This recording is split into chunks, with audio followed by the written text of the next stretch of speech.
Vivimos en un mundo en constante cambio que usted merece entender, porque es imposible interpretar la realidad que vivimos sin conocer cada uno de sus colores. Porque muchos son los tonos de la actualidad. Presentamos Matices.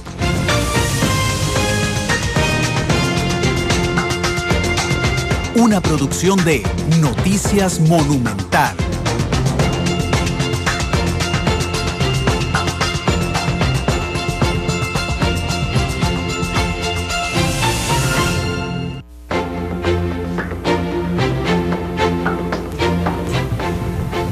Con 7 minutos de la tarde, muy buenas tardes, bienvenidos a Matices.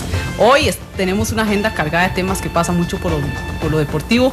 Muy buenas tardes, les saluda Isel Martínez. Hoy me acompaño con el periodista de Noticias Monumental, Esteban Arun. Esteban, buenas tardes. Es un gusto para mí estar en Matices, los tonos de la actualidad. Vamos a tener un freno en toda la agenda informativa de hoy que ha sido muy intensa, pero que también vamos a estar tocando un poco el tema del día, con dos invitados especiales que están por acá y después un tema de fondo sobre Centroamérica que ya se lo vamos a ilustrar. Para mí es un gusto estar en Matices, vamos a tener 1 hora y media con mucha información, con análisis. Recuerden ustedes que Matices es un programa que lo produce Noticias Monumental, en el cual buscamos darle un poco de profundidad a distintos temas que están acaparando la agenda nacional, así como la internacional, Isel. Sí, hoy en ausencia del director de Noticias Monumental, Randall Rivera, anda atendiendo algunos asuntos fuera de la cabina de noticias. Igual les prometemos que vamos a traerles un tema muy ameno, pero antes, como es costumbre en este programa, vamos a hacer un repaso por las principales noticias del día. Y Esteban, no es para menos el caso de la detención de don Eduardo Lee y otros 7 altos funcionarios de delegaciones de la FIFA. Sin duda acaparó toda la agenda temática del país y también del mundo. Sí, esto se destapó anoche y mucha gente ya anoche, cerca de la medianoche, un poco antes, empezó a darse cuenta. Acá los compañeros de Deportes Monumental han hecho un trabajo bastante profundo, bastante intenso, yo diría que completo, buscando las distintas aristas de este tema porque es muy complejo. Y como les comentaba a los invitados, que no sé si los presentamos de una vez, Cisel, ¿qué le parece? Sí, bueno, va a estar con nosotros comentando, les adelantamos el tema de hoy, la situación que está viviendo, hablando de hechos de corrupción Guatemala. Van a estar con nosotros don Vladimir de la Cruz, analista de Noticias Monumental, y también don Francisco Flores, especialista en Relaciones Internacionales de la Universidad Nacional. Esteban, y subdirector de la Escuela de Relaciones Internacionales. Gracias. Así es. Le decía a Isel que lo más preciso a esta hora en relación con el tema de los hechos que se dieron de detenciones de altos jerarcas de distintas federaciones de fútbol locales, fraude y lavado de dinero, fraude electrónico y lavado de dinero. Por estos dos delitos se están acusando a Eduardo Lee, actual presidente de la Fede Fútbol. Isel. Sí, de última hora también trascendió que de hecho les trajimos una entrevista con el fiscal general adjunto, don Celso Gamboa, en la segunda emisión de Noticias Monumental, que ya el Ministerio Público ha abierto una investigación contra Eduardo Lee por supuesto delito de legitimación de capitales. De hecho, parte de lo que nos decía esta mañana en la segunda emisión de Noticias Monumental don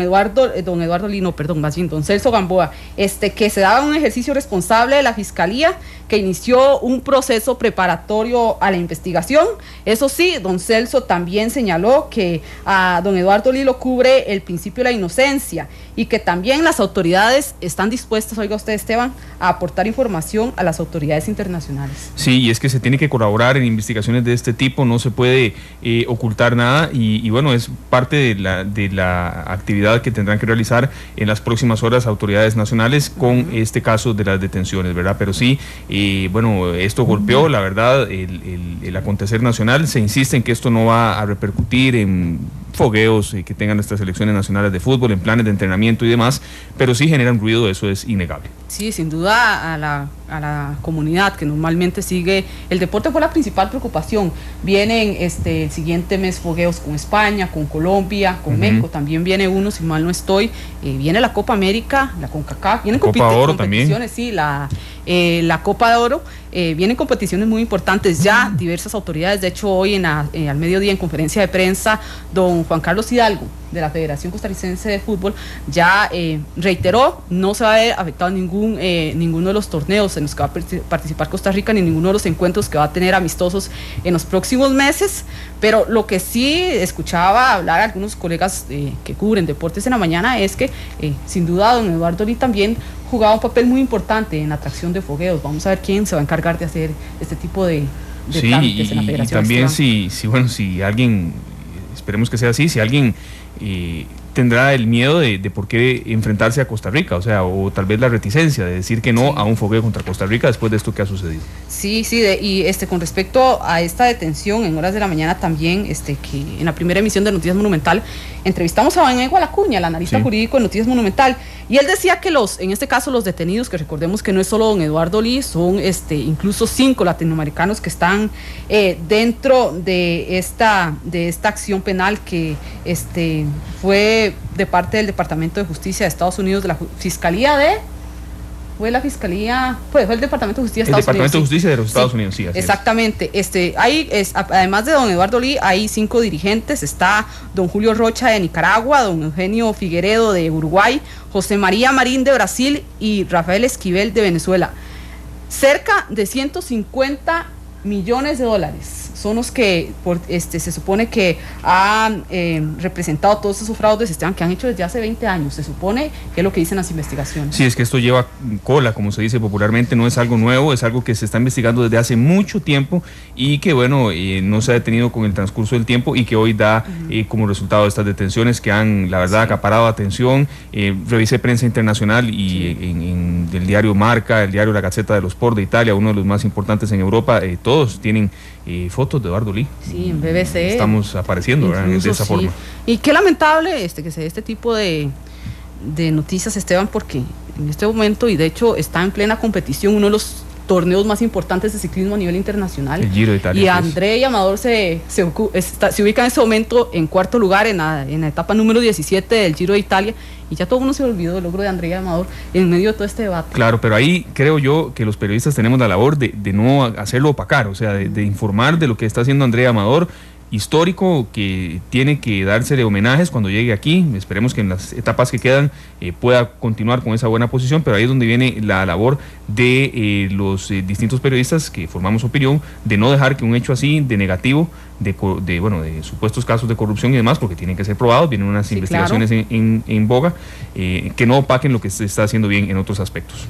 Sí, sin duda vamos a seguirle el pulso a toda esta información. Estamos trabajando en conjunto el Departamento de Noticias Monumental y también el Departamento de Deportes Monumental, quien sin duda ha traído de forma muy completa toda esta información. De antemano, invitarlos a que se informen minuto a minuto lo que está pasando en www.monumental.co.cr. Estamos también en Twitter en @monumentalcr, en Noticias Monumental, y también en @Radio Monumental. Este es el Twitter de Deportes Monumental, si también quieren seguir la información que publican los colegas del Departamento de Deportes Monumental.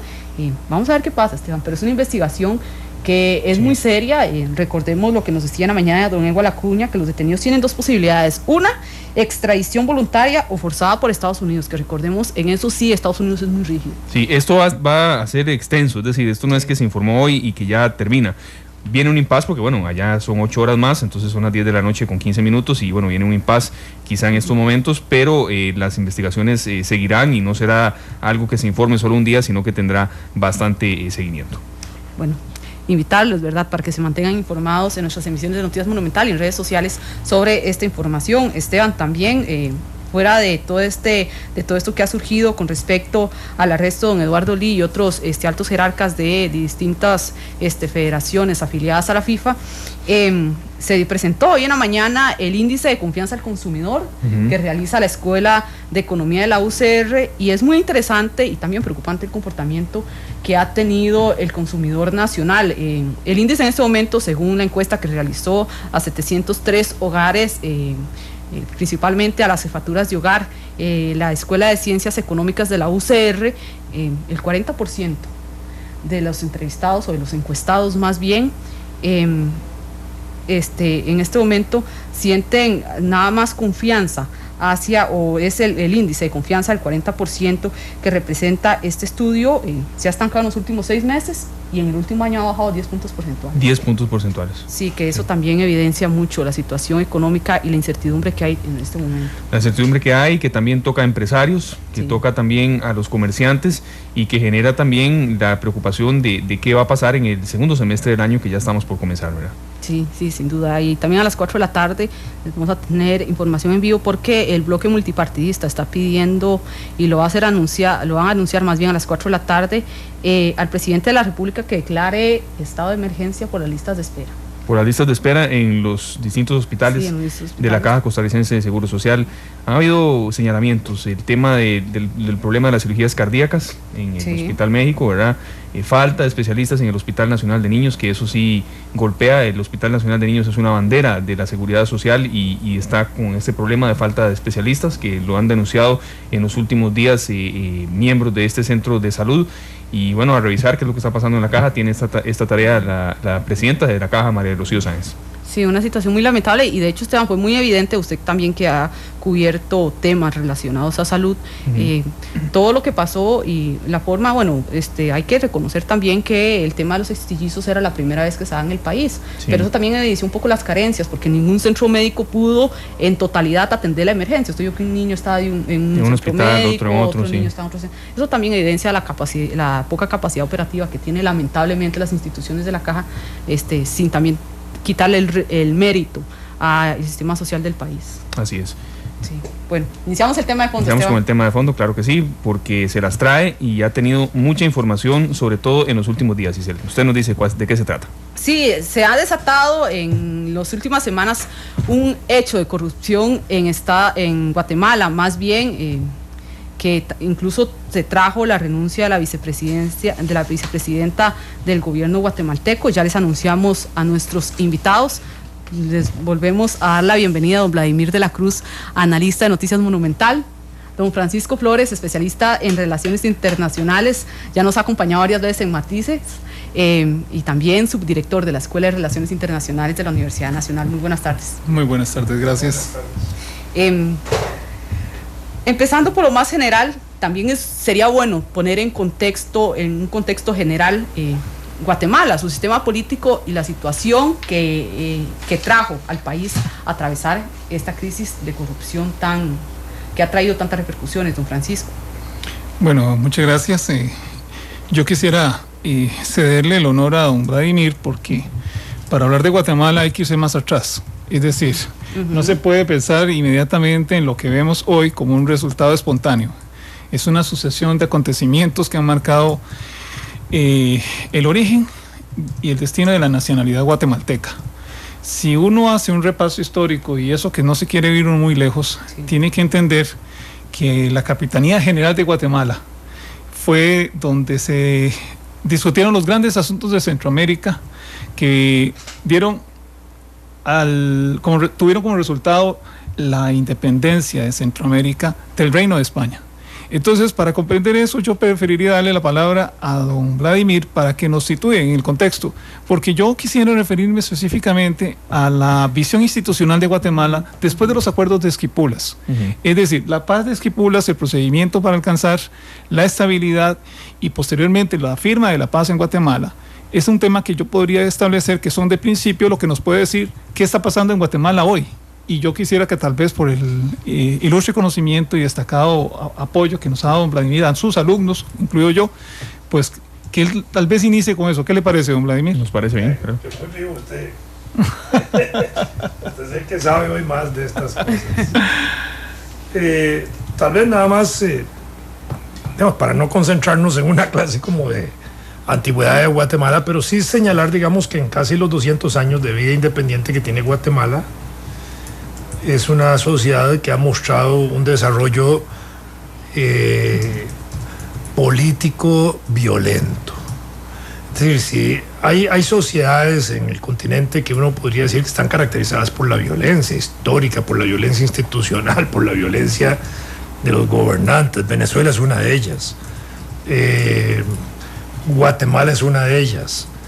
Tal vez nosotros no caemos en esa categoría, a pesar de que entre 1821, desde la independencia, hasta 1870, nosotros tuvimos más de 60 conflictos políticos, militares, constitucionales internos en Costa Rica, y eso, si uno lo ve en esa dimensión, pues uno entendería que aquí había un pleito constante y había un grado de violencia institucional que además se reflejó en 11 constituciones. Pero si uno ve la historia de Guatemala, ve la de Nicaragua, la de Honduras y la de El Salvador, es muy parecida. Y hay tantas constituciones como nosotros tuvimos en el siglo XIX en esos mismos países.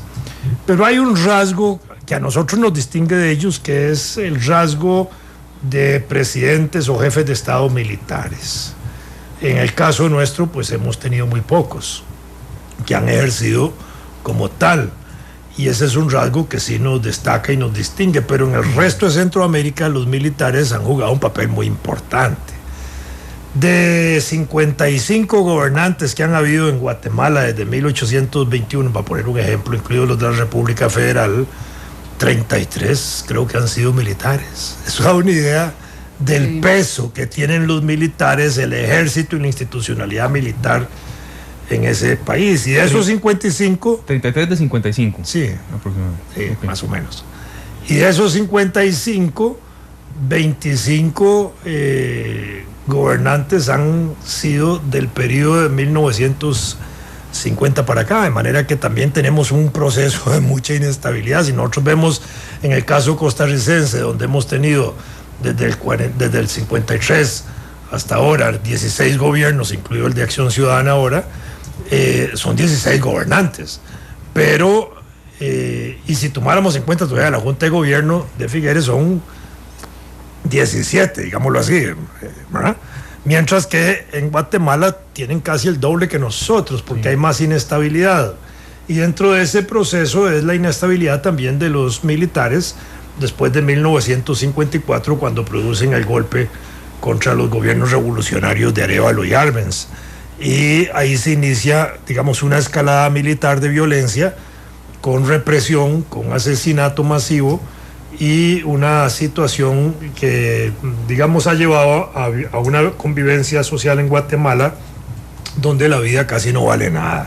Desde 1954. Desde el 54 para acá, donde gobiernan los militares, ¿verdad? Y militares asesinos, verdaderamente. Es decir, puedo mencionar algunos nombrecitos, ¿no? Jorge Ubico. Miguel y Diego Fuentes, que fue de los más moderados en ese periodo, en el 58, pero antes de Miguel y Diego Fuentes estuvieron otros, ¿verdad? Guillermo Flores Avendaño, la Junta Militar del 54, ¿verdad? Después Miguel y Diego Fuentes, Coronel Enrique Peralta Zurdia, Julio César Méndez, que no era militar, General Carlos Manuel Arana, que fue uno de los peores, el Quil Laguerú García, igual, Fernando Lucas García, Efraín Ríos Montt, y ahí podríamos seguir la escuela de militares, ¿verdad? Ya después vienen, digamos, ingenieros y gente del sector civil, pero ahí hubo un peso muy importante que produjo una situación de violencia donde los opositores eran eliminados físicamente, pero además descuartizados en una forma violenta. A la gente opositora la desaparecían y a veces la entregaban descuartizada, envuelta en sacos o metida en sacos en la puerta de sus casas. Es decir, era una cosa horrorosa. ¿Esto en qué año, don Vladimir, para no perder la perspectiva? Estamos hablando desde los 66 en adelante. Sí. Y hay que tener en cuenta hasta también los acuerdos ya de paz, digámoslo así. Aún con los acuerdos de paz siempre hubo situaciones de violencia posteriores. Incluso en el movimiento sindical guatemalteco, este aspecto sí lo he estudiado yo bien, habían situaciones de violencia extremas porque las empresas y las fábricas y algunas extranjeras ordenaban reprimir con el asesinato de los líderes sindicales, y eso condujo incluso a que esa parte de la violencia obedeciera que también hubiera la reacción al revés, ¿verdad? Es decir, frente a una agresión de esas había también una defensa agresiva, ¿verdad? Y eso llevó a un convivio en la sociedad guatemalteca donde entonces la seguridad de los ciudadanos pues no valía o era muy insegura, o donde la gente que podía pagar guardaespaldas pagaba guardaespaldas. Voy a contar una experiencia personal nada más para que vean esta situación. Yo tuve un niño estudiando en un colegio con unos niños guatemaltecos, el menor de mis hijos, un día la familia de esos guatemaltecos vivía aquí, las esposas y los niños, ¿verdad? Para mí era entendible que aquellos estuvieran estudiando aquí porque ellos tenían sus negocios allá y de alguna manera el nivel de inseguridad producía que esos niños no tuvieran una estabilidad educativa en Guatemala. Entonces los tenían estudiando aquí en Costa Rica. Y aquí vivían sus mamás, por supuesto, y sus tías. Y un día nos dijeron que si dejábamos ir al hijo nuestro a Guatemala a pasar unas vacaciones con ellos. Entonces yo dije, bueno, es que a mí me parece, yo se lo dije con mucha franqueza, bueno, me parece que es muy inseguro allá, muy peligroso. Entonces, como una gran cosa me dijeron, no se preocupe, don Vladimir, me dicen, si allá nuestros hijos andan con guardaespaldas. Y le dije, exactamente bueno. Por eso, le dije, exactamente por eso no lo dejamos ir. Al final, por supuesto que no fue.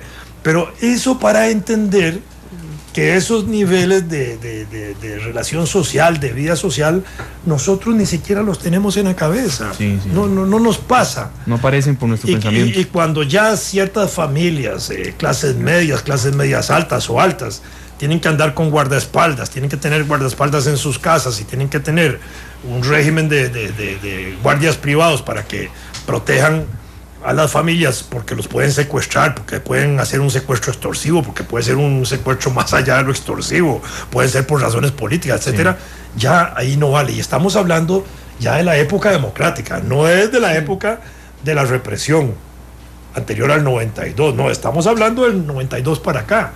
Entonces, en esas circunstancias hay que entender que ese nivel de violencia nos cuesta mucho entenderlo y que aunque se haya reconstituido un proceso democrático, la violencia sigue existiendo y siguen existiendo cuerpos paramilitares, siguen existiendo cuerpos militares, siguen existiendo partidos políticos involucrados en todo eso. Sí, una percepción, perdón, don Vladimir, de inseguridad en la población. Por supuesto, pero además los mecanismos de eso significan también controles de redes económicas, de redes productivas, de la red del poder, y alrededor de eso se tejen entonces los mecanismos de la corrupción. Y entonces la corrupción institucionalizada, cuando hay una práctica especialmente, digamos aquí, controlada por militares y el ejército y los grupos paramilitares, que hay en abundancia en Guatemala, esto y ahí influye para que esto alcance, digamos, ahora sí, a aquellos sectores civiles que están en la estructura política del Estado para que se involucren en esos grados de corrupción. Por eso es que el escándalo actual, reciente, ha tocado al presidente del Banco de Guatemala, que es como decir el Banco Central de Costa Rica, ha tocado a toda la junta directiva del Instituto Guatemalteco de la Seguridad Social. Ese Instituto Guatemalteco de Seguridad Social, que es el equivalente a la Caja costarricense, fue incluso impulsado por un costarricense, Óscar Barahona Estrever, en los años 40. Óscar, después de haber contribuido al desarrollo de la Caja de aquí, fue a Guatemala, vivió allá y contribuyó a desarrollar el Instituto Guatemalteco de la Seguridad Social. Dentro de la junta directiva del Instituto Guatemalteco de la Seguridad Social están involucrados miembros que son de los sindicatos, de los empresarios, etcétera. Todos los que estaban ahí involucrados prácticamente también estaban mezclados, con lo cual las raíces se van entonces para el sector sindical que está comprometido en eso, más los empresarios que estaban ahí metidos, los de CACIF y otros, y eso pasa también por un exministro de la presidencia que está involucrado en los escándalos de corrupción recientes. Y finalmente el escándalo mayor fue con la vicepresidenta de la República de Guatemala, que fue obligada a renunciar prácticamente. Por supuesto que igual que los mecanismos de renuncia de los altos jerarcas de Estado son sustituibles, igual que aquí. Es decir, aquí no pueden ser sustituibles porque son de elección popular, ¿verdad? Pero en países como estos otros los pueden sustituir por medio de decisiones parlamentarias. Doña Roxana Valdetti. Entonces, eso es más o menos la situación que ha empañado ese escenario guatemalteco. A la crisis que tienen, a la crisis de violencia, a la crisis de inseguridad, la crisis de la corrupción es mayor hoy, porque se ha puesto en relieve. Ahí intervino la ONU con aquella cosa que es la Comisión Internacional contra la Impunidad, en la cual jugó un papel importante el fiscal costarricense Francisco Alanese, que se vino corriendo de allá también. No es que, que se vino por tranquilidad, se vino corriendo porque la cosa estaba muy mal. y él sabe que si la ONU tuvo que intervenir ahí, o sabemos que si la ONU tuvo que intervenir ahí es porque los niveles de corrupción eran de tal naturaleza que requería una especie de organismo externo, ¿verdad?, que llegara ahí, tipo manos limpias, a tratar de analizar y corregir o desarrollar algunos instrumentos para reparar, digamos, la sociedad guatemalteca en estos campos que son tan dañinos para cualquier sociedad, incluso las costarricenses, si llegáramos a eso. Hay un tema en el que me gustaría también contextualizar aquí, y es el sistema político de Guatemala. Don Francisco, se pudo sustituir en este caso a la vicepresidenta, no es semejante al de Costa Rica, hubiese sido otro procedimiento diferente. ¿Cómo se hace cómo es el sistema político de Guatemala? Ok, muchas gracias a don Vladimir por esa muy sucinta explicación de contexto histórico político. Más adelante quisiera agregar el problema social derivado de esa situación, sí, porque estamos hablando del 7º país más violento de América Latina. Estamos hablando dentro del Triángulo del Norte, por sí, estamos hablando del país centroamericano que expresa un 50% de personas en estado de pobreza, sí, multidimensional. Aclaro la fórmula de pobreza multidimensional, porque esto te lleva a vos a entender que las estructuras sociales en Guatemala no son como las uniformes que tenemos en países como Costa Rica, ¿ok? Tenemos una población altamente indígena, un componente indígena muy elevado de la población, que es histórico, un componente criollo mestizo y un componente blanco, y desde luego tenemos una oligarquía, y esa oligarquía es una oligarquía que se expresa tanto en tiempos de la colonia como se va a expresar en la República. En la República, como lo expresó don Vladimir, autocrática. Y naturalmente, esa oligarquía que era para manejar a los indígenas se utiliza precisamente, se transforma. El poder de manejar, el ejército nace para manejar las encomiendas, el control de la explotación indígena, y después se utiliza el ejército para que sustituya como estructura de poder el mantener esa tendencia. Entonces, la institucionalización del ejército en Guatemala también responde a la estructura oligárquica porque es la que lo sustenta. Sí. ¿Me explico bien? Entonces, hay que comprender que esta estructura no ha desaparecido de la vida guatemalteca. Entonces, vamos a jugar con esas variables y vamos a hablar de que después de los acuerdos de Esquipulas II, se viene un proceso de recomposición de las sociedades centroamericanas, una propuesta de cómo podríamos llegar a hacerlo. Eso no fue vamos a ver, Esquipulas nunca fue un tratado de paz, fue fundamentalmente un procedimiento para alcanzar la paz. Tenemos ya 30 años, 25 años de la firma de esos instrumentos y todavía estamos esperando resultados, porque cada sociedad va a modelar sus procesos de reconciliación y de integración y homogeneidad con base en sus condiciones estructurales. ¿Qué tan efectivo fue ese para Guatemala? Los resultados son dramáticamente en un aumento de la desigualdad, en una rampante exclusión social, y desde luego con un desmesurado aumento de la violencia y la inseguridad ciudadanas. Y un proceso muy débil, sí, de reconciliación también en Guatemala, que es muy importante. Sí. Que sigue, digamos, fortaleciendo esos mecanismos que bien dice Francisco, de exclusión social. Sí. Porque es una de las sociedades más excluyentes, es decir, lo que es indígena y lo que es ladino y lo que es mezcla y todo eso ahí, eso está bien diferenciado. Sí. Entonces, racismo es una cuestión que posiblemente la podemos identificar muy fácil en Guatemala. Existe. Violencia existe y estructural. Estamos hablando también de una situación de que en eso vas a sembrar una democracia. En eso le vas a pedir a los guatemaltecos que entiendan la democracia o que la asuman. Eso es algo muy parecido a lo que le ocurrió a los argentinos cuando después de Facundo Quiroga les propusieron un modelo democrático. Su estructura no está adaptada para hablar así y todavía está en discusión, y lo hablamos la última vez sobre Argentina en esta sesión de trabajo.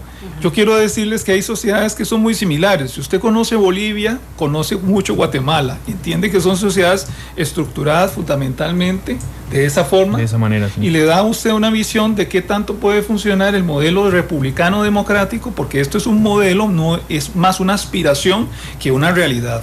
En el caso de Bolivia, sí, hay 4 provincias internas que son la parte rica, productiva económicamente, la parte blanca de Bolivia. Y esas 4 provincias, que además son opositoras a Evo Morales, al presidente Evo Morales lo tratan como indio. Sí. La clase blanca de esas provincias y la clase rica de esas provincias se refieren al indio gobernante, no se refieren al presidente. Pero, y lo hacen de una manera peyorativa. Despectiva, por supuesto, que además son opositores políticos. Sí. Pero lo tratan como indio. Sí. Esto para entender, digamos, que les cuesta mucho asimilar que en esa sociedad donde mayoritariamente la población es indígena, haya un indígena gobernante. Sí. Entonces es muy importante entender que si le vas a trasplantar ideas, si vas a traer ideas, por ejemplo, las ideas de John Locke o las ideas de Montesquieu a Guatemala, primero que tenés que pasar por un proceso de conocer la cultura guatemalteca. Haber leído, por ejemplo, el Popol Vuh te da una visión. Miguel Ángel Asturias hace una descripción cabal de esa sociedad y permite entender que los acuerdos de Esquipulas tenían una promesa ahí para Guatemala que había que construir, primero reconciliando a los mismos guatemaltecos con su propio origen. Ahora, Guatemala ha intentado, y eso es lo que se podría decir admirable, intentado formular una propuesta de institucionalidad democrática, pero esa no está madura, ni se encuentra en las mismas condiciones, por más que haya una votación del 60% en los últimos o los anteriores comicios. Hay que comprender que no es lo mismo votar que elegir. Y consecuentemente con esto voy a explicar lo que Giselle me pregunta de cómo es el sistema político. El sistema es presidencialista, pero tiene un sistema en donde hay elementos que son defectuosos. Uno de ellos es que la Asamblea Legislativa, o su versión, que es el Congreso de Guatemala, por ejemplo, se compone por 158 diputados. Óigase bien, que pueden variar según el nivel demográfico que expresen los distritos en los que está dividido el padrón electoral. ¿Me explico bien? Sí. O sea, que en esta elección, según voten, podrían aumentar a 160 o podrían pasar a 155 si hubiese una abstención. Es decir, no es un número como acá que tenemos definido. Aquí, después de un censo demográfico, hacemos un aumento o una disminución por provincias de diputados. Allá no. Allá ocurre que cada elección va a haber una determinación de diputados fundamentalmente basado en algo aleatorio. ¿Ok? Se habla de 158 diputados. Tienen alrededor de 336, óigase bien, municipios. Sí. Que no es fácil de administrar, porque cuando usted entra a ver el ámbito del gobierno local, usted termina comprendiendo que por ahí empieza el estado fallido. Perdón, el municipio en el equivalente nuestro a la municipalidad. A la municipalidad. Porque nosotros tenemos 480 y pico de distritos. Exactamente. Pero en El Salvador hay otros 500 y pico de municipios. Sí. 336. Sí, son municipalidades, gobiernos locales. Administra eso en ese país. Administra en ese país, pero ¿cuál es el problema? Que aquí lo que tenemos que sintetizar en la pregunta que hace Giselle es si esa institucionalidad y ese sistema político es un Estado que funciona. Y eso hay que entenderlo. No es un Estado que funciona según las reglas democráticas o según el espíritu, ¿me comprenden? De todo lo que entendemos nosotros por democracia. No hay un sistema de pesos y contrapesos como normalmente se espera. Esperaríamos que lo hubiera. Lo que pasa es que institucionalmente existe, pero no funciona. No funciona. Es el problema. Es decir, vamos a ver. Me preguntabas que quién sustituyó a la vicepresidenta renunciante, sí, obligada a renunciar, comillas, el 8 de mayo renunció.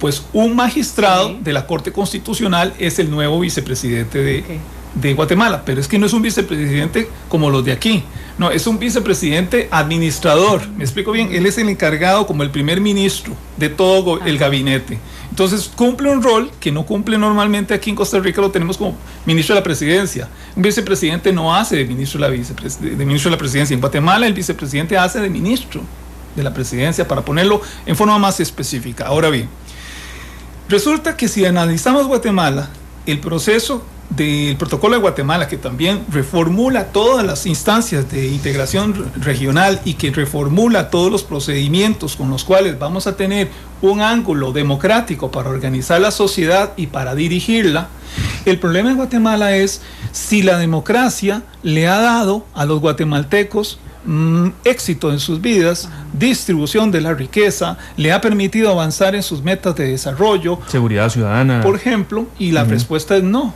La respuesta es que no.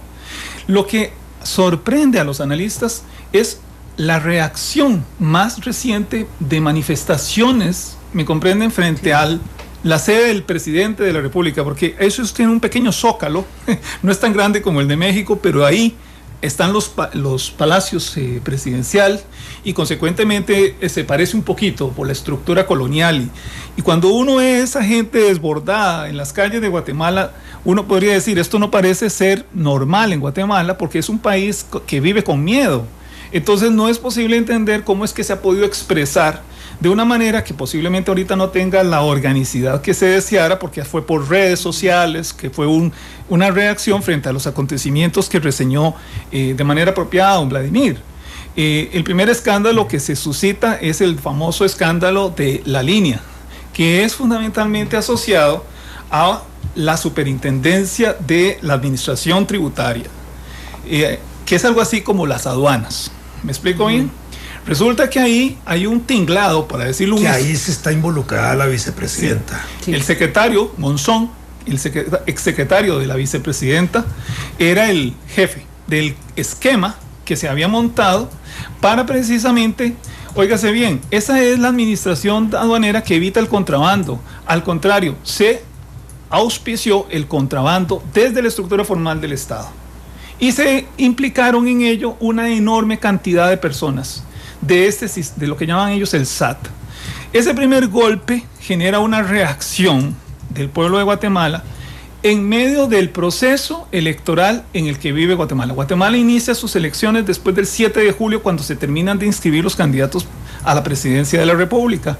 En estos momentos y hasta el 6 de junio es el proceso de empadronamiento. Estamos hablando de un país de 16 millones de personas, en donde votan 8.200.000 promedio, lo que incide perfectamente en el hecho de que cuando se trata de convocar un proceso electoral y el dramatismo que ha producido los escándalos de corrupción caen sobre ese proceso, se mezclan peligrosamente las dos circunstancias.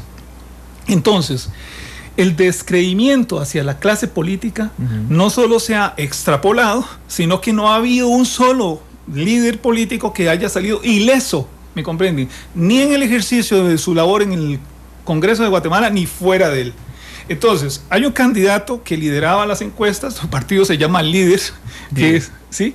Libertad, creo que es democrática, ahora lo recuerdo porque aquí tengo los datos. El caso es que es el señor Manuel Valdizón. Ese señor encabeza las encuestas desde el año pasado. Y resulta que de repente él toma la decisión de hacer un eslogan de campaña. Le toca a Valdizón. Oiga bien, vean el término de la campaña, le toca a Valdizón. Eso no solo muestra una mediática imposición hacia el guatemalteco, le toca. ¿Por qué? Porque fue el segundo más votado en la segunda vuelta cuando se enfrentó a Otto Pérez, actual presidente de Guatemala. Ahora le toca a Valdizón, es decir, produce un rechazo ciudadano junto a un rechazo también a los demás partidos, porque ninguno se ha salvado de esto. Ha caído inclusive el líder, ha renunciado el líder del partido de gobierno. Eso ha hecho el Partido Patriótico, creo que se llama, ha decidido salirse de la campaña en medio de los escándalos de corrupción. Entonces vamos a ver que es como una cuestión de oleaje. Viene aquí la campaña, que por sí ya es difícil para los guatemaltecos, y viene por acá los escándalos de corrupción. Señalemos el segundo incidente, que es el trabajo con una farmacéutica que tiene atención de pacientes renales y aparentemente se ve involucrado, como lo dijo don Vladimir, nada menos y nada más que la emblemática institución del Seguro Social, su junta directiva, sus gerentes y subgerentes. Pero si a eso estábamos hablándole que le faltaba cola, llegan nuevos escándalos de corrupción que le abren una herida profunda al sistema, porque ponen en riesgo la credibilidad y además de eso vuelven a poner sobre la mesa el tema de la impunidad. Entonces, es que son en instituciones clave, el Banco Central de Guatemala, el sistema de salud, el sistema de seguridad social. Pero aún pensando en esa institución de la seguridad social guatemalteca, que la comparamos con la de Costa Rica y hasta dijimos que tenía el mismo progenitor, ¿verdad? Sí. No es igual en términos sociales. La seguridad social en Guatemala no alcanza como la seguridad social de Costa Rica. Incluso en No tiene social. la cobertura, no tiene la calidad. En ese sentido, hay que entender que ese instituto, por más importante que sea, también es excluyente, ¿verdad? Sí, en términos sociales masivos. Yo quiero decirles que no se parece nada al modelo de solidaridad costarricense, Exacto, donde todos contribuyen para que los que no tienen puedan tener acceso a la medicina. Sí, claro. Sin un régimen como el de Guatemala, el hecho de que tener que recuperar los recursos, de que la gente se comprometa a pagar, tendría que tener un pleno empleo, una gran expansión de, digamos, de los ingresos de la población. Pero Sí, es precisamente eso lo que sostiene a la Caja del Seguro Social de Costa Rica. Allá, esto es una tarea de futuro, no desarrollada. Yo quería aprovechar la oportunidad que me dan para decirles algo más sobre esta situación. Claro. Lo que es inmediatamente que ha ocurrido, estamos hablando de mayo. Todavía no ha terminado mayo y está sufriendo Guatemala una terrible tensión. Ahora bien, ya son dos las manifestaciones públicas que se han dado. Una el 25 de mayo, una el 25 de abril y otra el 16 de mayo. Es muy probable que ahora la gente que ha salido a la calle siga saliendo a la calle. Lo que están pidiendo estrictamente la renuncia del presidente Otto Pérez Molina. No están pidiendo ni más ni menos. ¿Cuál es el dilema en el que se encuentran los políticos y la institucionalidad guatemalteca? Por un lado, los juristas dicen que si renuncia Otto Pérez Molina, se va a dar una inestabilidad en Guatemala en la transición de gobierno, que posiblemente eso va a generar más caos que el que hay actualmente. Eso es una tesis. Vamos a ver. Hay otra tesis de que debería convocarse una Asamblea Nacional Constituyente, un gobierno transitorio, mediante una Asamblea Constituyente que refunde Guatemala.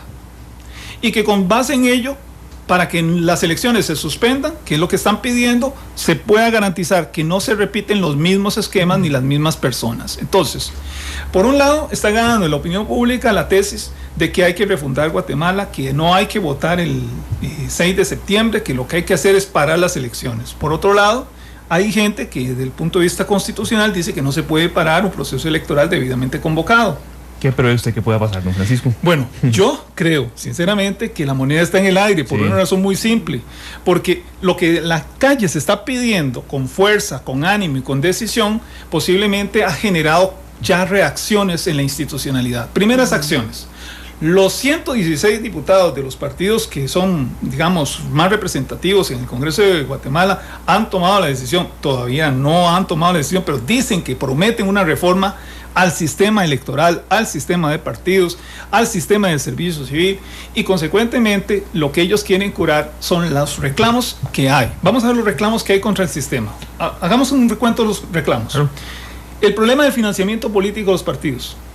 En Guatemala, el promedio de gasto en una campaña electoral autorizado para un partido político es de $1, ¿me comprende?, por elector. Es decir, son 7 millones de electores. El máximo a gastar por usted son $7 millones en su campaña por partido. ¿Me comprende? Eso es lo que le dan a cada uno máximo. ¿Qué sucede? Que nadie respeta eso. Se van por encima de los 7 millones todos los partidos. Solamente en las elecciones anteriores se gastaron $500 millones entre todos los partidos políticos. Eso le da a usted una claridad de que el problema del financiamiento está asociado a un segundo problema, el clientelismo. Resulta que los candidatos, desde las alcaldías hasta los puestos ministeriales, aceptan no solamente generar empleo para los amigos que contribuyen en las campañas, sino que además abren contratos y licitaciones para que se les pueda revertir lo que han invertido en las campañas. Y hay que entender que ese clientelismo es una práctica de corrupción política. Así es. Que tal vez en Costa Rica está bastante superada, pero esa es una práctica. El clientelismo político. Claro, es la forma como la gente que llega a poder alimenta, digamos, ese poder dando empleo, los pegabanderas que llaman aquí, sí, los pegabanderas. Es un poco eso. Y termino con una idea para dar más espacio. Resulta que en Guatemala la elección del tribunal, o sea, de los magistrados, que son 5, es un asunto tan complicado que lo hace el Congreso de Guatemala entre 40 personas, de las cuales se dice que no hay claridad de su neutralidad, porque al final lo que salta es un acuerdo político para integrar el tribunal. Y asociado a eso... Perdón, igual que como sucedía aquí siempre a la hora de integrar los miembros de la Corte, que había un acuerdo bipartidista. En cierta manera, digamos, el acuerdo político siempre va a existir en la Asamblea Legislativa para nombrar un magistrado, pero antes decidían dos partidos y se alternaban. Y finalmente, para darle más debilidad al sistema, que yo llamo Estado fallido, el tribunal tiene que regatear su presupuesto. O sea, tiene que pedirles partidas extraordinarias. El gobierno le manda el mensaje de que el erario no está bien y en condiciones de darle los gastos extraordinarios al tribunal, como si organizar unas elecciones fuera un asunto sencillamente de unos meses. Pero perdón, eso no, tiene una años, implicación sí, muy importante en lo que dice Francisco, porque cuando un tribunal debidamente nombrado tiene que regatear presupuesto, en el fondo le están poniendo una espada en el pecho. Claro. No es lo mismo como aquí, que el presupuesto nacional establece un porcentaje de gasto o de presupuesto para la corte, para la universidad, para esto y la otra. Entonces, de alguna manera esos funcionarios están al margen de ir a regatear y someterse y agacharse y hasta quemar incienso al gobernante.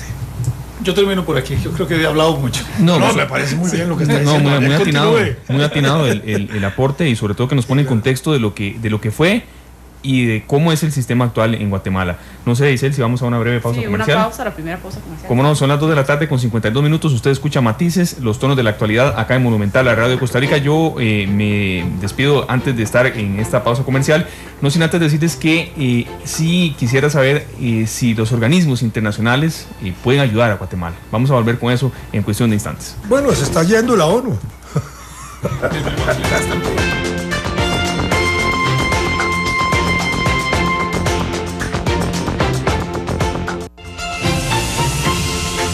Porque la realidad tiene muchos tonos, matices.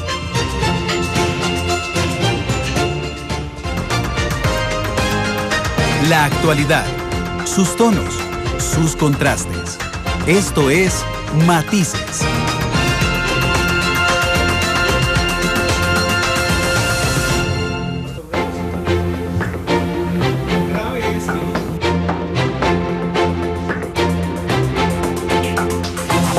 Son las 2 de la tarde con 56 minutos. Muchas gracias por continuar en sintonía de Matices. Hoy, como tratamos siempre en este espacio, una vez por semana le trajimos un tema internacional, y no es para menos traer a este programa la situación que está viviendo en este momento Guatemala con respecto a los hechos de corrupción que se ha dado en las últimas semanas. Hoy estamos con el analista de Noticias Monumental, don Vladimir de la Cruz, y también con don Francisco Flores, quien es el subdirector de la Escuela de Relaciones Internacionales de la Universidad Nacional. Y para recapitular un poquito, para las personas que se están incorporando en este momento al programa, lo que ha sucedido en Guatemala es que en las últimas semanas se ha dado escándalos de corrupción, específicamente funcionarios judiciales y de un organismo avalado por la ONU desmantelaron una estructura criminal que recibía sobornos de importadores para evadir el pago de impuestos. En medio de toda esta crisis que se desató por toda esta polémica, se dio la renuncia, según los medios internacionales, voluntaria, pero sí fue evidente que fue forzada, de la vicepresidenta de Guatemala, Roxana Valdetti.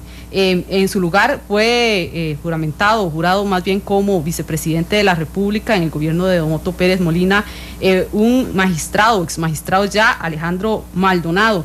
El pasado 25 de abril, como lo reseñaban aquí los especialistas, se dio una manifestación muy grande. En este momento en Guatemala hay un movimiento ciudadano muy importante. Muy fuerte, sí. Sí, de hecho, en redes sociales, Esteban, que incluso usan el hashtag renuncia ya, y están pidiendo específicamente la renuncia de don Otto Pérez Molina, y también se dio en días anteriores, en medio también de toda esta crisis, el arresto la semana anterior del presidente del Banco Central de Guatemala, don Julio Suárez, que también era parte de lo que nos señalaban. Sí, Valdetti renunció después de estar involucrada en un plan de evasión de impuestos. Son delitos muy graves. Después agrego nada más, Isel y estimados analistas, que el presidente del Banco Central de Guatemala, Julio Suárez, fue arrestado por casos de corrupción, implicado en un fraude en los contratos de servicios, bueno, como ya nos decía don Vladimir, de servicios médicos otorgados por el Instituto Guatemalteco de Seguridad Social. Sí, y Esteban, bueno, antes de este programa, antes de iniciar a hablar sobre este conflicto que se estaban dando, ya los analistas... Ajá. Sí. Sí. Aparece una información muy importante relacionada con la seguridad social del país en la compra de medicamentos por parte de distintos hospitales, donde hay precios diferenciados para las mismas medicinas. Y eso... Creo que ya la Junta Directiva de la Caja tomó la decisión de investigar esas diferencias porque es sospechoso. Quería consultarle a don Francisco, después por supuesto también a don Vladimir. Don Francisco, organismos internacionales pueden ayudar a salvar a Guatemala? OEA, la ONU, ¿qué otro organismo siente usted que puede dar una mano? Bueno, hay que entender un poco el papel de los organismos internacionales. Ellos han estado en una actitud de cooperación con Guatemala en los últimos casi 10 años. Básicamente, la ONU ha estado muy presente con el tema de la impunidad, que es el tema de donde se ha concentrado básicamente la acción de Naciones Unidas.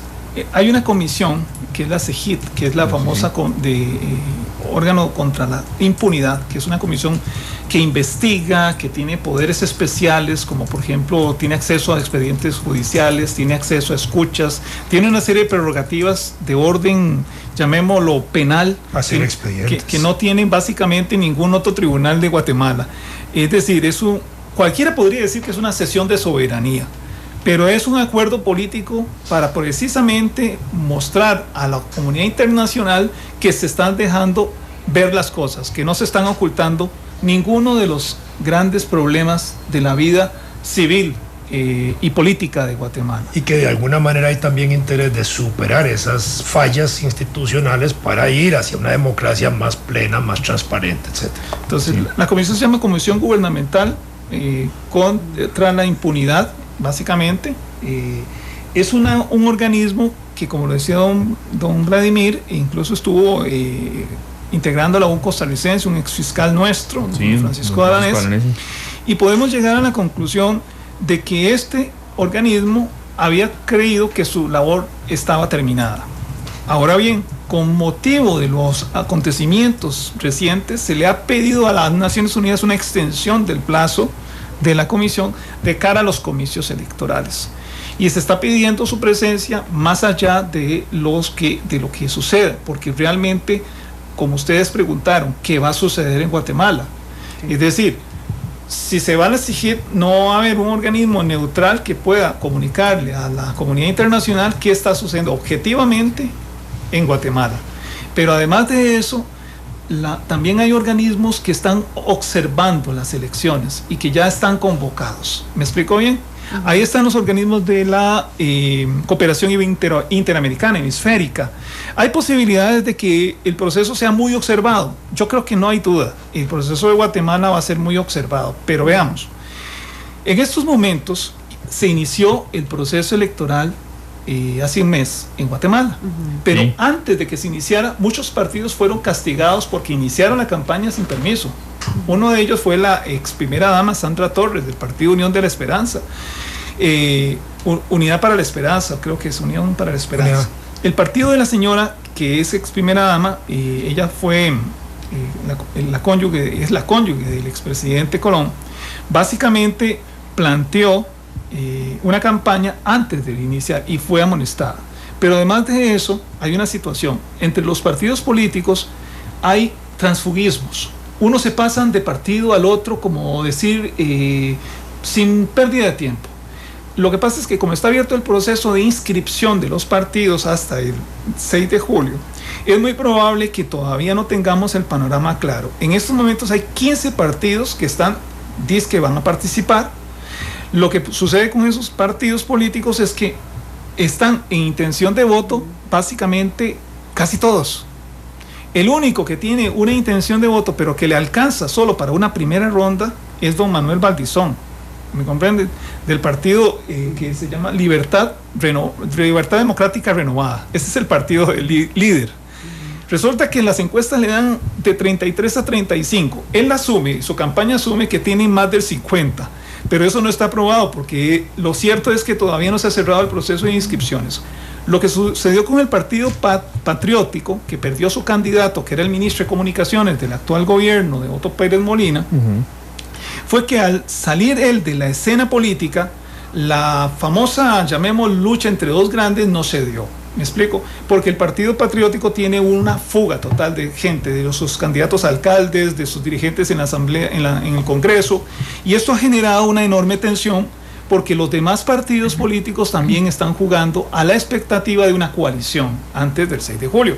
Entonces todavía no tenemos claro quién va a ser el representante de ese esquema. Veamos, hay expresidentes como Alejandro Portilla, Portillo, que está detrás de esto, está moviendo sus hilos, hizo un espectacular retorno a Guatemala, como diciendo, no se repartan nada. El hombre está esperando una oportunidad. También hay otro expresidente, Álvaro Arzú, que está apoyando a otro candidato. Y el juego de los expresidentes en Guatemala es muy interesante. Yo quisiera reseñarlo. Fíjense ustedes que yo me encontré con una nota curiosa en la investigación que hice y me di cuenta de algo que precisamente llama poderosamente la atención. Fíjense que la presidencia desde 1990 ha sido así. Cuando Vinicio Cerezo, que lo recordarán ustedes, sí, claro, le ganó a Jorge Serrano las elecciones, resulta que 4 años después Jorge Serrano ganó las elecciones. En ese caso, 4 años después, Álvaro Arzú, que había perdido con Jorge Serrano, ganó las elecciones. Vean ustedes, después Álvaro Arzú, que había perdido con Portillo, ¿me comprenden?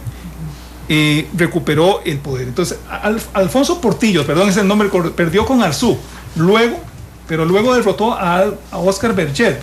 Álvaro Colón, que perdió con Berger, y 4 años después consiguió la victoria contra Otto Pérez. En la elección pasada, Manuel Valdizón perdió con Pérez. Entonces, por eso el lema... Un trabalenguas. No, por eso ahora le toca a Pérez. Ajá. Es decir, si ustedes lo ven bien, el candidato que pierde en el segundo lugar de las elecciones en Guatemala termina siendo el presidente del próximo periodo. Es como si no dieran paso a líderes, naturales. Es una cosa curiosa en un sistema que, si usted lo ve bien, de 1990 para acá, es una enorme cantidad de años, pero nos da un principio de cómo se comporta la política. Y eso también repercute un blind. En Costa Rica sucedía algo parecido antes de los 70. Todavía en la estructura de los grandes partidos, los grandes dirigentes se presentaban, si perdían, volvían a repetir. Así lo hizo Duer en el 66, se lanzó, perdió, repitió en el 74. Cuando Monge pierde en el 78, repite candidatura en el 82. Pero después de ese periodo, nunca más en Costa Rica se volvió a dar la opción de repetición, aquí de candidatos a la presidencia, menos de esta situación, salvo, digamos, lo que podría ser la reelección. ¿Verdad? Figueres en el 53, Figueres en el 70, Óscar en el 86 y después en el 2006, pero eso es otra cosa. Pero en este otro proceso guatemalteco sí hay como un relevo, van ahí con la estafeta. Una estafeta, sí. Con partidos diferentes, exactamente, obviamente, y no partidos del mismo signo. Ahora, lo que a uno le llama la atención cuando hace el primer acercamiento a la realidad guatemalteca es cómo lo ve la comunidad internacional, qué piensa de Nicaragua, de Guatemala, qué es lo que la gente observa. Mire, por lo general, los organismos interamericanos o los organismos mundiales a Guatemala la han visto siempre en 3 ángulos. El tema de los derechos humanos ha sido un juicio permanente sobre Guatemala. Cae como una sombra enorme sobre Guatemala. El segundo tema ha sido el tema propiamente de la inseguridad y la violencia. El tema de la violencia es que no solo hay violencia... asaltos, robos, linchamientos. No, también hay violencia electoral. Ajá. Es decir, estamos hablando de que también mueren alcaldes o candidatos a alcaldes. Sí. Estamos hablando de que han habido homicidios. Las bandas criminales que se encuentran en los departamentos más aislados y que controlan ciertas zonas de Guatemala han ejercido presión sobre candidatos y han incluso asesinado a líderes locales.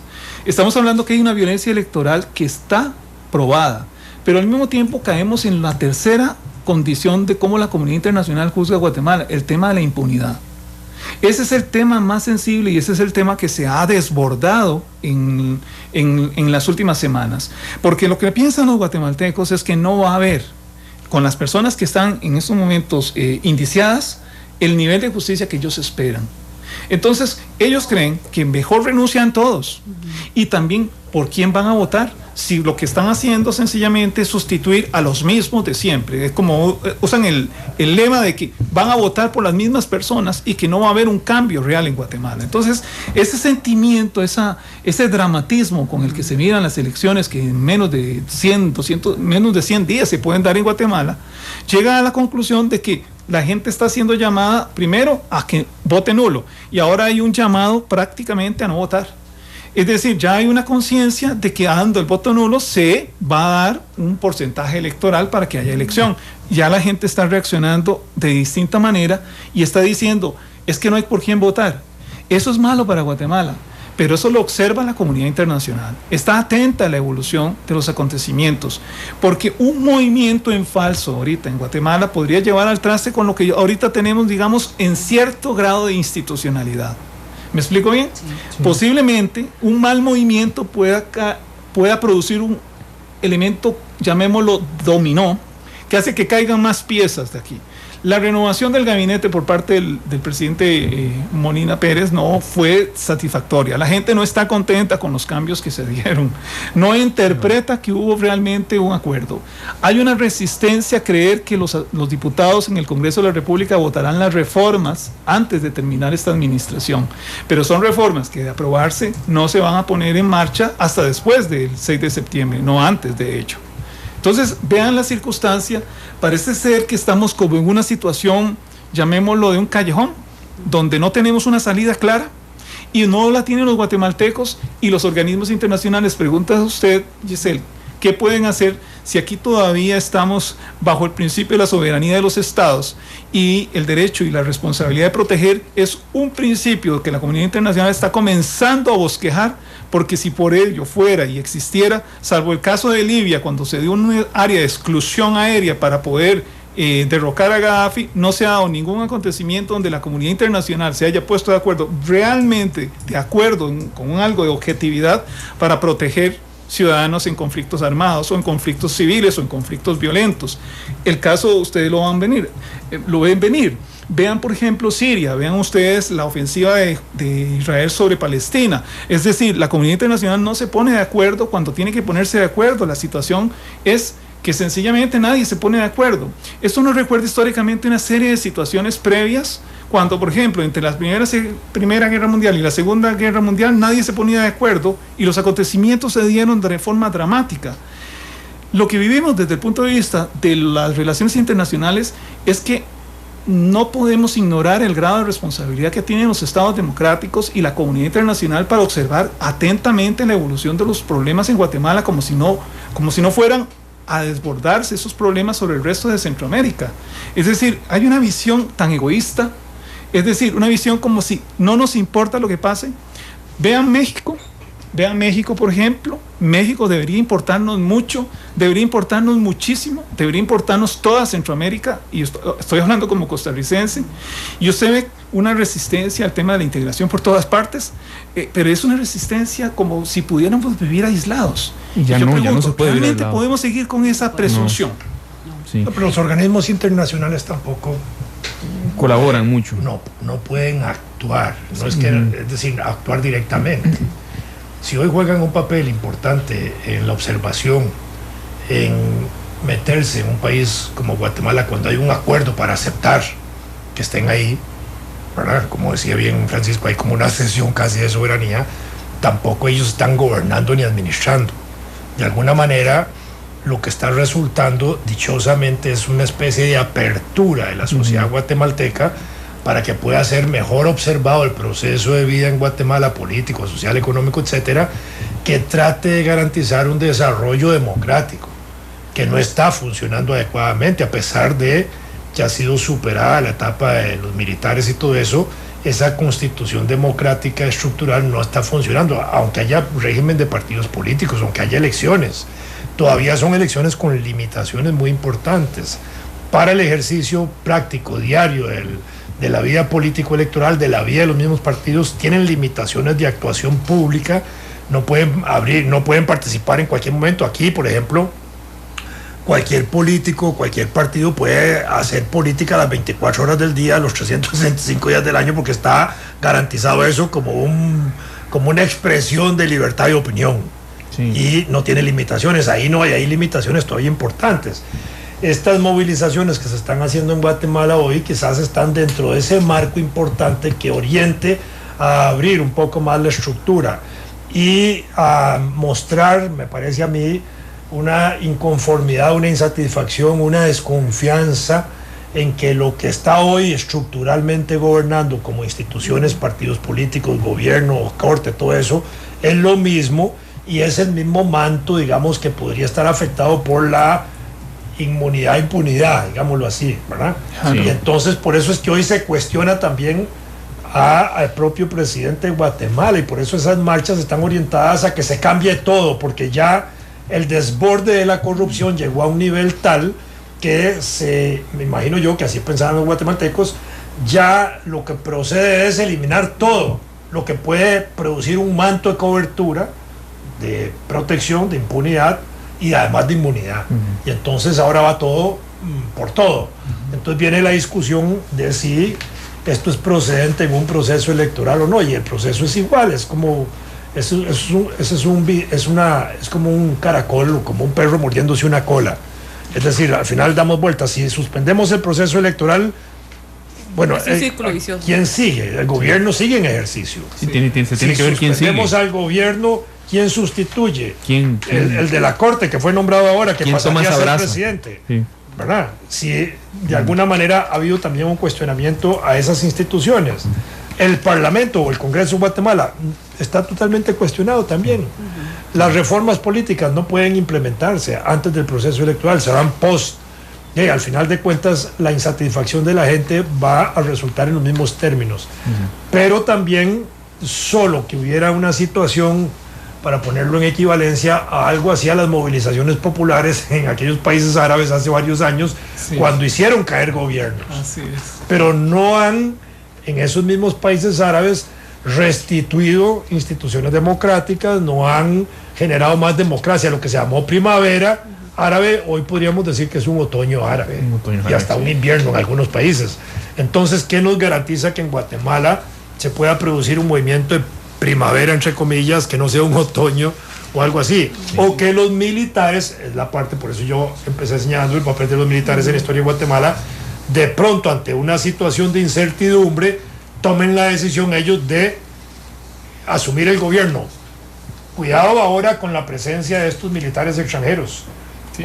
Mencioné hace un rato que están entrando esta semana 600 militares marinos expertos en problemas de seguridad, represión, control ciudadano, etcétera. Es decir, ¿será que dentro de esta movilización popular también que se está produciendo en Guatemala urge, digamos, de alguna manera reconstituir los organismos militares represivos y policiales de esa zona, Guatemala en este caso concreto, para evitar que esto se desborde a una situación de un gobierno tipo popular, digamos, no calza el término de izquierda, pero tipo popular, progresista hacia la izquierda, digámoslo así, no hacia la derecha de Guatemala, y que constituya un eje, digamos, Salvador, Nicaragua y otro gobierno ahí. Entonces, el papel de los militares podría estar hoy jugando un papel en expectativa muy importante. Si ahí hubiera una situación de cambio, podría venir desde esta otra perspectiva, con este apoyo que ya está establecido en Guatemala y que le dan asiento incluso en la base de Palmerola, en Honduras, la base gringa que hay en Honduras, porque la información que ha circulado hoy internacional es que ya esos 600 militares norteamericanos, expertos en problemas de seguridad y militarismo, están desde Palmerola orientando la asesoría al Triángulo Norte, entre ellos Guatemala. Y Guatemala es la parte más sensible en este momento, es la parte más sensible por las movilizaciones populares que hay, por la inestabilidad política que eso puede ocasionar, por la debilidad que el gobierno mismo pueda sufrir en medio de estas movilizaciones, sí, y en medio de que en la crisis interna de corrupción, de denuncias que hay alrededor de la corrupción que rodea al gobierno y al propio presidente, pueda sentirse tan débil que en algún momento tenga que ceder ante un movimiento popular que todavía no tiene un líder visible y que no se sabe quién puede salir. Eso es como apretar ahorita un jabón. Sí. Nadie sabe por dónde sale. Sí, exactamente. Sí. Bueno, son las 3 de la tarde con 18 minutos. Lamentablemente vamos poco a poco acercándonos al final de este programa, que ha sido muy enriquecedor, con don Vladimir de la Cruz, analista de Monumental, la radio de Costa Rica, y don Francisco Flores, especialista en relaciones internacionales de la Universidad Nacional de Heredia. Vamos a ir a nuestra última pausa, y al volver yo les quiero preguntar, ¿se puede salvar Guatemala? ¿Qué necesita para salvarse? Vamos a la pausa y enseguida venimos.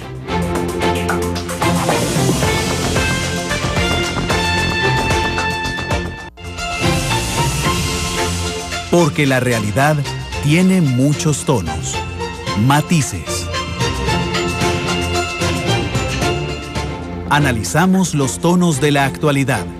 Exploramos sus contrastes, matices.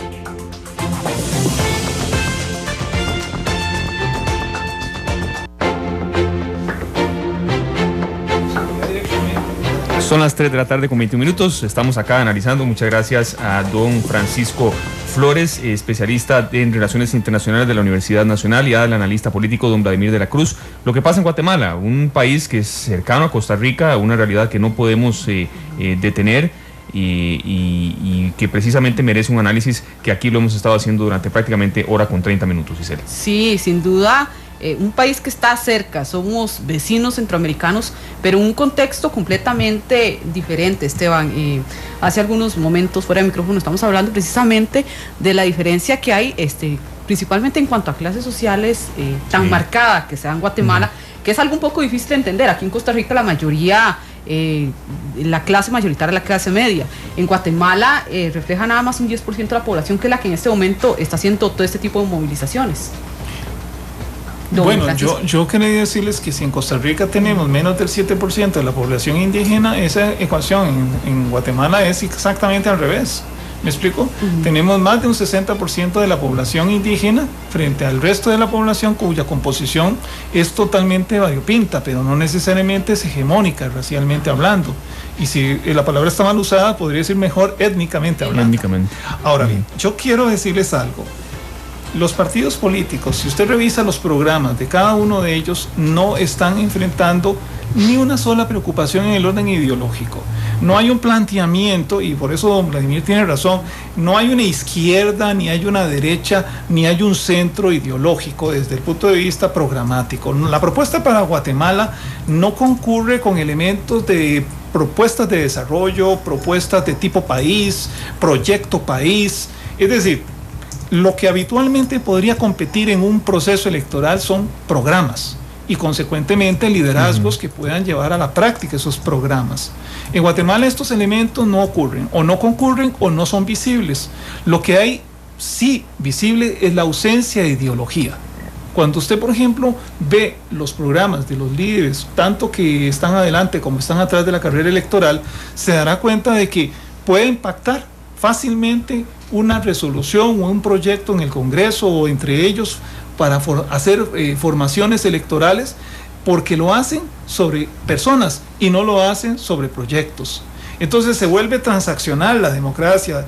El transfugismo es una debilidad para cualquier democracia. No le da coherencia al programa ni al liderazgo, no le da desarrollo a un país. Se pierde después de las elecciones más de lo que se ganó. ¿Qué quiere decir? Se eligió un gobernante, pero el gobernante que llega a ser. Pregunta Giselle que qué le va a suceder a Guatemala. Guatemala tiene una experiencia que la hemos aquí dilucidado desde 1990, en donde, con excepción de la Democracia Cristiana, que era el único partido que tenía un proceso ideológico histórico en Guatemala, se perdió. Porque miren, justamente el resultado más bajo del desempeño de la Democracia Cristiana es después de Cerezo, precisamente con uno de los hijos de Jacobo Arbenz. Y cuando uno ve que hay un rechazo a la ideología, que hay un rechazo a los programas y un adelantamiento de personalismos, ¿me explico bien? Conforme estos personalismos han ocupado la política guatemalteca, han desplazado a las personas que tengan una formulación, llamémoslo, más pensante, más intelectual. ¿Qué pasa con los intelectuales guatemaltecos? Los ve uno en la prensa, los ve uno en la Universidad Rafael Landívar, los ve en los institutos, pero no los ve en la política.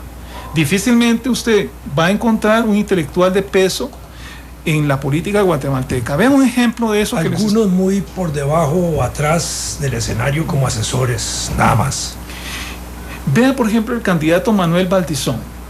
Resulta que sacó un libro y apenas sacó el libro, lo descubrieron que había utilizado párrafos completos de otros autores que no había citado.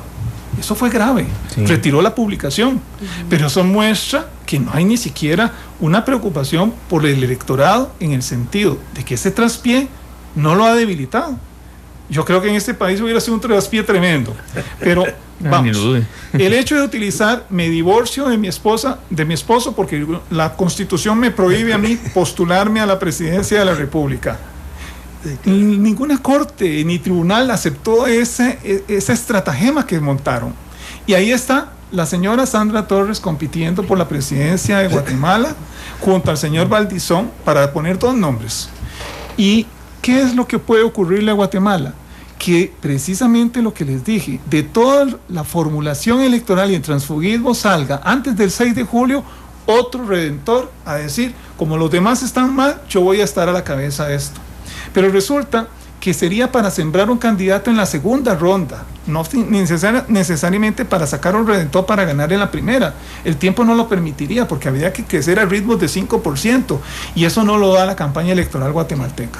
Ahora, si ustedes lo ven bien, el señor Valdizón está a 10 puntos o más de la posibilidad de ser mayoría. Sí.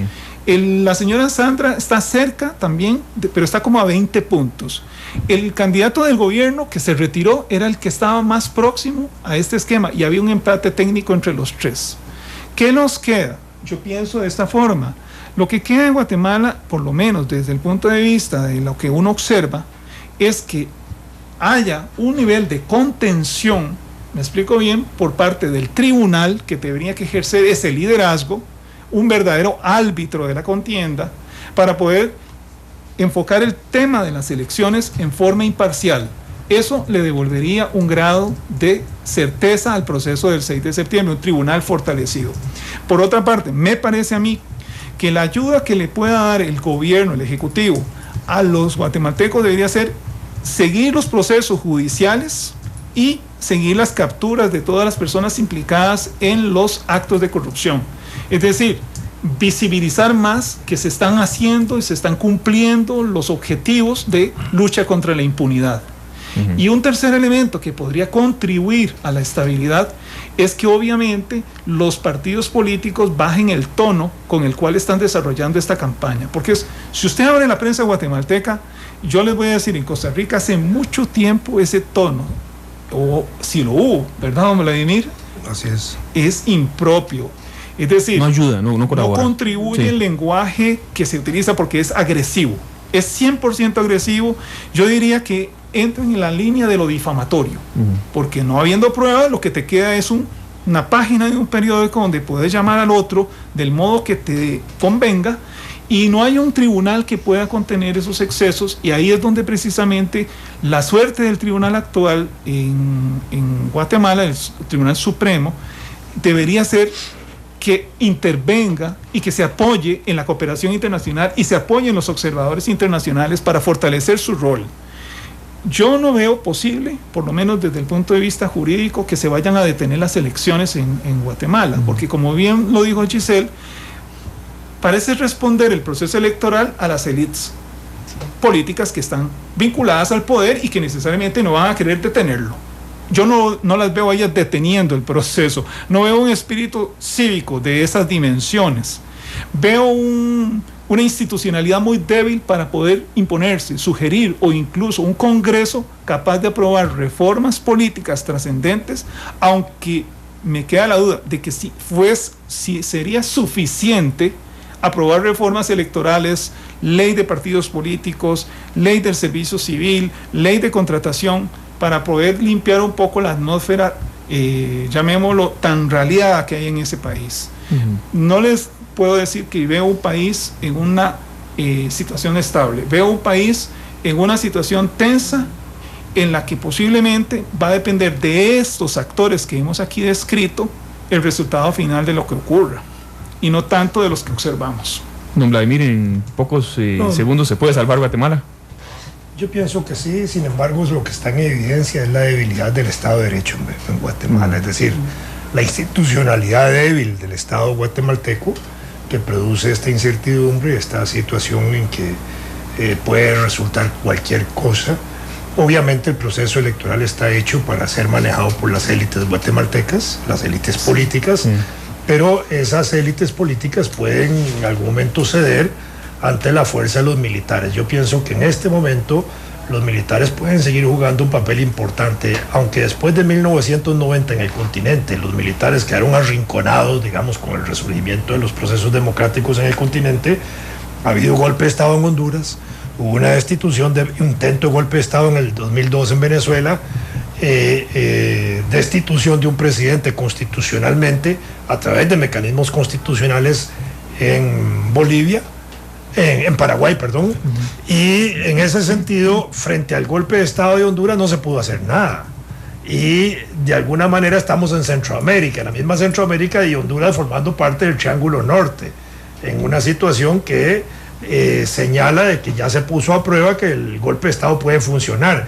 Y los organismos internacionales no pueden hacer nada, a pesar de que exista la Carta Democrática de la OEA hoy, de que no reconoce golpes de Estado y que obliga a la restitución de la democracia. En Honduras no se pudo hacer eso, ¿verdad? Y hubo que aguantarse internacionalmente eso. Entonces, la ONU y los organismos de cooperación y todo eso no pasan a más de ser nada más convidados de piedra. Los grupos observadores que participan de los procesos electorales lo más que hacen es rendir un informe, y ese informe que rinden es un informe descriptivo de lo que ellos vieron del proceso electoral y no pueden influir internamente, y aunque eso va a un organismo internacional, una vez que reciben el informe, supongamos que es negativo, tampoco el organismo puede torcer el brazo al resultado de lo que ha sucedido internamente. Entonces estamos en una situación de impasse. De pronto la situación de Guatemala termina con las elecciones de septiembre, pero va a haber más inquietud social y política, porque sí es cierto que en este periodo lo que hay es una participación de masas que no ha habido en periodos anteriores. Muchas gracias, don Vladimir, don Francisco. Esteban, muchas gracias. Muchísimas gracias, aprendimos mucho, la verdad, y sobre todo de un país que está muy cercano a nosotros, que no debemos dejar desapercibido. 3:31, nos escuchamos a brevemente, porque adelante. El presidente Luis Guillermo Solís en una de las reuniones últimas con Obama le pidió que los metiera en la estrategia del Triángulo del Norte, que nada tiene que ver con nosotros, ni en migración, ni en problemas económicos sociales, ni nada. Y yo pienso que eso es interesante tenerlo ahí también en el esquema. Un matiz muy importante. Y que lo podemos volver a analizar en próximos programas. A las 7 de la noche, la tercera emisión de Noticias Monumental. Toda la información referente al arresto de don Eduardo Lee y otros altos jerarcas de la FIFA en www.monumental.co.cr. Y se pringa ese arresto a la Fútbol de Costa Rica. Imagínate. Muy buenas tardes. Muchísimas Matices por Radio Monumental.